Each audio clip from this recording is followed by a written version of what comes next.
Bien, chers frères et sœurs dans le Seigneur, que la grâce et la faveur de notre Seigneur Jésus descendent et demeurent sur chacun et sur chacune de vous. Meilleurs vœux de paix, de joie, de bonheur et de bénédiction en cette nouvelle année qui commence.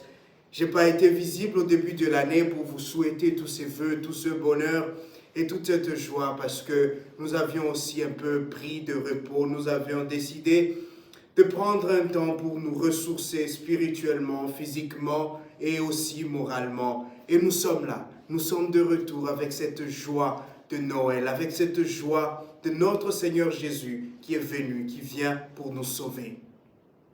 Merci à tous ceux et celles qui nous ont accompagnés en 2021. Nous avons passé une année où nous avons connu de hauts et de bas, où nous avons connu des tempêtes et nous avons connu aussi des temps d'apaisement. Nous avons fini notre année avec plus de 620 abonnés. Quelle grâce, quelle bénédiction.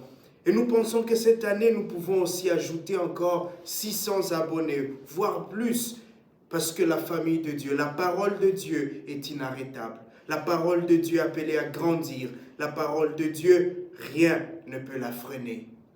Merci beaucoup pour votre participation. Merci beaucoup pour le bien que vous continuez à faire à cette chaîne et à me soyez patient et patiente. Merci pour vos encouragements, pour vos vœux en ce début d'année. Je vous en souhaite aussi autant. Je vous souhaite beaucoup de paix et de bonheur. Je vous souhaite que le Seigneur continue de vous guider et de faire grâce dans vos différentes vies.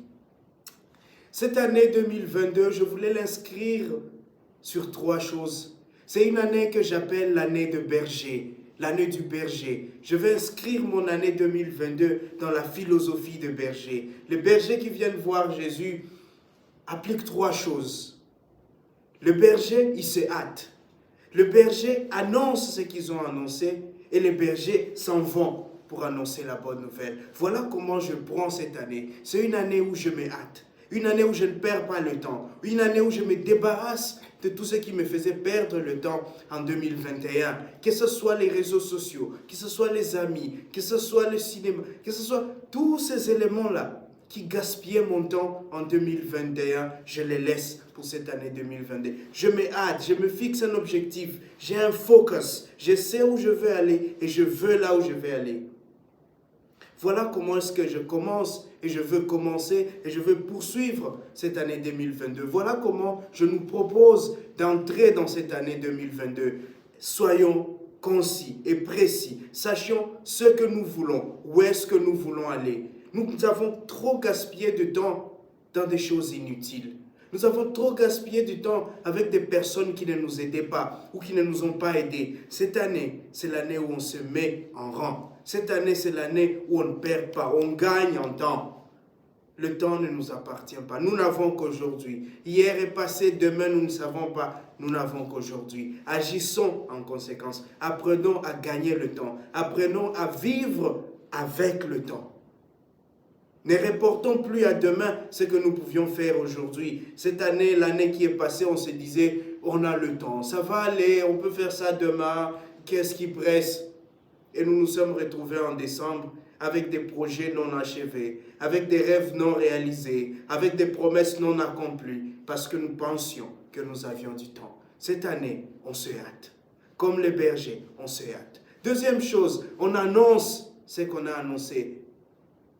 On dit ce qu'on doit dire. Les extras, on laisse à côté. Tu as un message à annoncer, annonce-le. Tu as un travail à faire, fais-le. Tu as un devoir à terminer, termine le devoir. Sois focus, sois orienté. Ne te disperse pas dans beaucoup de choses. Les bergers sont arrivés. Ils ont vu Marie, ils ont vu Jésus. Ils ont annoncé leurs nouvelles. Ils ont annoncé les paroles qu'ils avaient entendues de l'ange. Ils ont annoncé ce qu'ils ont entendu dire de cet enfant. Ils ont dit avec précision et concision. Première chose, le temps. Deuxième chose, la manière de travailler, la manière de faire, la manière d'agir. Soyons précis, soyons concis. Faisons ce que nous devons faire. Les extras après. Nous ferons les extras quand nous aurons fini ce que nous avons à faire. Tu es travailleur, fais d'abord ton travail. Tu es parent, focalise-toi d'abord sur tes enfants, concentre-toi d'abord sur ta famille. Tu es prêtre, tu es diacre, tu es religieux, concentre-toi d'abord sur ta vie religieuse. Fais le travail que cette vie te demande de faire d'abord. Deuxième chose. Troisième chose, allez annoncer la bonne nouvelle. Soyons des messagers de la bonne nouvelle cette année. Soyons des annonciateurs de la bonne nouvelle. Soyons ceux qui propagent la paix, ceux qui propagent l'amour, la joie, le Christ venu dans ce monde pour nous sauver, le Christ présent parmi nous pour nous donner la vie. Soyons des personnes qui annoncent Jésus. Soyons des personnes qui vivent dans la joie de l'Évangile, la joie de dire que Christ est là. Malgré les problèmes, malgré les difficultés, malgré tout ce qui, au cours de cette année, va vouloir nous pousser vers le bas, malgré tout ce qui va vouloir nous détruire cette année, gardons cette paix intérieure, gardons cette joie intérieure, cette joie que nous sommes en train de puiser dans ces temps de Noël. Gardons cette joie du berger qui, après avoir annoncé, après avoir vu le Christ, s'en va pour dire au monde, le Christ est né, pour dire au monde, Jésus est là, pour dire au monde, n'ayons pas peur, Jésus est là. Voilà comment j'inscris mon année, voilà comment je souhaite que votre année soit. Une année où nous savons gagner en temps, une année où nous savons exactement ce que nous faisons et une année où nous annonçons le Christ. Parce que lorsque nous annonçons l'évangile, Jésus nous le rend. Parce que tout travailleur mérite son salaire, tout ouvrier mérite sa prime. Aujourd'hui, dimanche du baptême de Jésus, se clôture ce temps de Noël, se ferme ce temps où nous étions en fête. Depuis la nuit du 24 jusqu'à aujourd'hui, nous sommes en fête. Nous célébrons la venue dans ce monde de notre Sauveur. Nous célébrons le début d'un temps nouveau, de ce temps où Dieu envoie, Dieu lui-même se fait homme, Dieu lui-même descend pour habiter avec nous. Et l'évangile d'aujourd'hui, ou l'homélie d'aujourd'hui, je nous la propose en 3 points. Et les 3 points sont les 3 éléments qui pour moi représentent le baptême, ce baptême de Jésus. Le baptême que Jésus vient avoir auprès de Jean signifie 3 choses pour moi. La première chose, ce baptême signifie envoi en mission. Et cela, je le prends dans la première lecture. Ceux qui sont baptisés, nous qui avons été baptisés dans l'eau et dans l'esprit, comme Jésus, nous sommes envoyés. Et nous sommes envoyés pour faire quoi? La première lecture nous le dit. Baptisés, nous sommes envoyés pour consoler le peuple de Dieu, pour proclamer que le Seigneur est désormais là, pour proclamer qu'ils sont finis les temps de la passion, ils sont finis les temps de la détresse, que le Seigneur a entendu le pleur de son peuple, que le Seigneur vient pour redonner à son peuple la joie, pour redonner à son peuple le goût de vivre, le goût d'être enfant de Dieu. Voilà la première mission. Voilà le premier élément du baptême. Jésus qui se fait baptiser, nous savons que dès qu'il sort de l'eau, il va au désert, il est tenté. Après cela, il commence cette vie publique. Jésus ne se cache plus. Il est là pour dire au peuple, je suis là. Ceux qui pensaient encore que Jean-Baptiste était le Messie, eh bien maintenant ils ont la preuve. Jésus est là, le Sauveur est là. Consolez mon peuple, dit le Seigneur, consolez-le. Consolez ceux qui sont autour de vous, dit le Seigneur. Consolez votre famille qui souffre. Consolez vos amis qui ont besoin de vous. Consolez vos collègues qui ne savent pas s'en sortir. Consolez les pauvres qui ont besoin de votre aide matérielle, financière, de votre aide spirituelle. Consolez-les. Soyons des personnes de consolation. Voilà le premier élément du baptême. Être des personnes de consolation. Des personnes qui savent annoncer les bonnes nouvelles. Soyons des porteurs de bonnes nouvelles. Soyons des porteurs, des annonciateurs de bonheur. Pas toujours des personnes qui disent ça ne va pas marcher. Toujours des personnes qui montrent un visage renfrogné, un visage de malheur, un visage de douleur, un visage de peine. Soyons des personnes qui annoncent que le Seigneur est là, que Jésus est désormais là et que nous n'avons plus rien à craindre. Ce travail que je n'ai pas depuis là, Jésus est désormais là. Ce mariage qui n'arrive pas, Jésus est là. Ces relations qui ne marchent jamais, Jésus est là. Cette vie, ces missions, ces demandes d'emploi qui n'aboutissent jamais, Jésus est là. Voilà la première mission. Voilà le premier sens de ce baptême de Jésus. Consoler le peuple de Dieu. Le deuxième sens de ce baptême nous vient de Saint Paul. Paul nous rappelle que le baptême, c'est un renouvellement et une renaissance dans l'esprit. Et Jean-Baptiste le disait, je vous baptise dans l'eau, mais celui qui vient après moi nous vous baptisera dans l'esprit, dans le feu. Et voilà aujourd'hui encore, le baptême nous rappelle que nous sommes renouvelés.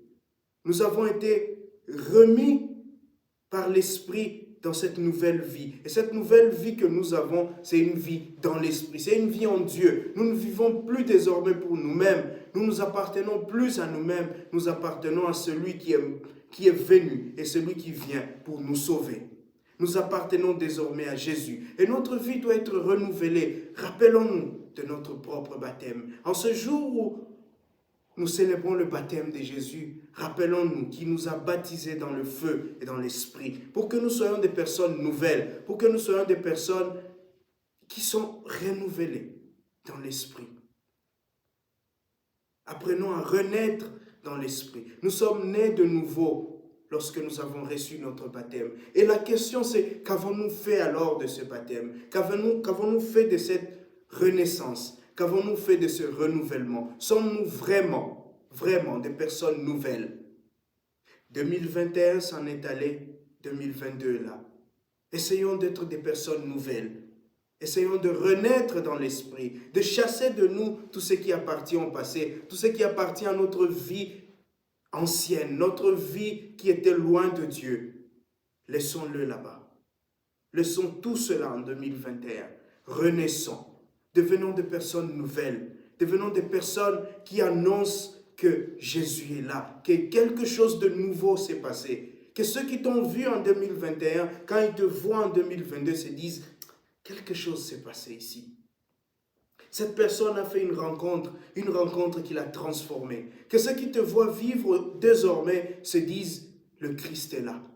Oui, on peut le voir à travers cette personne. Que le témoignage de ta vie manifeste le renouvellement en toi, manifeste cette renaissance en toi, manifeste cette rencontre que tu as fait avec Jésus pendant tout ce temps de Noël, pendant ce temps de célébration. Soyons des personnes nouvelles, soyons des personnes renouvelées, soyons des personnes qui ont fait l'expérience de la renaissance, parce que nous avons été baptisés et dans l'eau du baptême, nous avons abandonné le vieil homme, la vieille femme, pour revêtir l'homme nouveau, pour revêtir l'esprit nouveau qui est l'esprit du Christ, qui est cet esprit qui va nous guider maintenant que nous entrons dans ce temps ordinaire. Maintenant que nous entrons dans ce moment où la vie, le rythme de la vie recommence normalement. Nous avons passé les fêtes, nous avons passé les vacances, nous allons recommencer. Et quand on recommence, nous avons besoin d'être des personnes nouvelles, d'une nouvelle énergie. Et cette nouvelle énergie, nous la trouvons dans l'Esprit de Dieu. Nous la trouvons dans cet esprit que nous avons reçu à notre baptême. Et le troisième et le dernier élément, c'est que par le baptême, nous inaugurons une vie de prière. Et c'est dans cette vie que nous rencontrons le Père, le Fils et l'Esprit Saint. On dit dans l'Évangile aujourd'hui que lorsque Jésus est baptisé, le ciel s'ouvre, la colombe descend et la voix du Père se fait entendre lorsque Jésus priait. Le baptême, c'est l'inauguration de cette vie de prière. Cette vie d'une prière confiante, une prière de foi. Cette prière qui est une relation d'intimité avec notre Dieu. Nous avons été baptisés. Mais quelle est notre vie de prière? Quelle est notre vie de relation avec Dieu? Comment est-ce que nous vivons notre foi en Dieu, notre confiance en Dieu? Voilà le temps favorable. Ce temps que nous allons commencer avec Jésus, ce temps que nous allons cheminer avec Jésus dans sa vie publique, c'est un temps de prière. On nous appelle à plus de prière. Nous sommes chrétiens. Nous voulons consoler le peuple de Dieu. Nous voulons être des personnes nouvelles, nous voulons nous renouveler. Mais cela n'est possible que lorsque nous sommes unis à Dieu. Lorsque nous sommes unis à celui qui nous a renouvelés, celui qui nous a fait renaître d'eau et d'esprit. nous voulons être des personnes nouvelles, nous devons être des personnes de prière. Nous voulons que les choses changent dans nos vies, nous devons être des personnes de prière. Nous voulons rencontrer le Seigneur, nous devons être en mesure de dialoguer avec lui dans la prière. C'est moi qui commence, cette année qui commence, ça doit être une année de prière.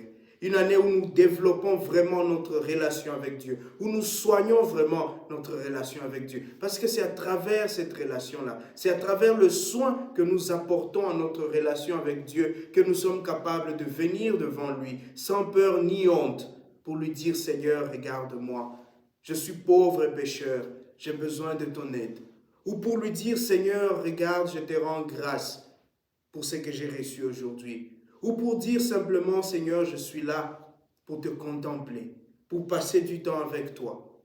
Ou pour lui dire, Seigneur, je suis fâché aujourd'hui, j'ai la colère aujourd'hui, je suis énervé aujourd'hui, je suis déçu aujourd'hui, je suis frustré et je veux que les choses changent. Chers frères et sœurs, que le Seigneur nous donne cette grâce. Qu'en cette nouvelle année, cette année qui commence, nous sachions vraiment où nous voulons aller. Que nous sachions prendre le temps qui nous est imparti. Que nous sachions faire précisément ce que nous voulons et nous devons faire. Et que nous sachions aller annoncer le Christ. Mais pour annoncer le Christ, nous devons être dans cette relation avec lui. Cette relation d'intimité. Nous devons nous rappeler chaque jour que nous avons été baptisés. Baptisés pour être missionnaires. Pour aller consoler le peuple de Dieu. Baptisés pour devenir des personnes nouvelles. Pour renaître dans le Christ. Et enfin, baptisés pour être en communion avec lui, pour être en communion avec le Père, avec le Fils, avec l'Esprit Saint. Pour que, restant dans cette communion, nous puissions étendre la parole de Dieu et faire connaître le Christ présent au milieu de nous désormais. Que le Seigneur nous donne cette grâce aujourd'hui et tous les jours. Amen.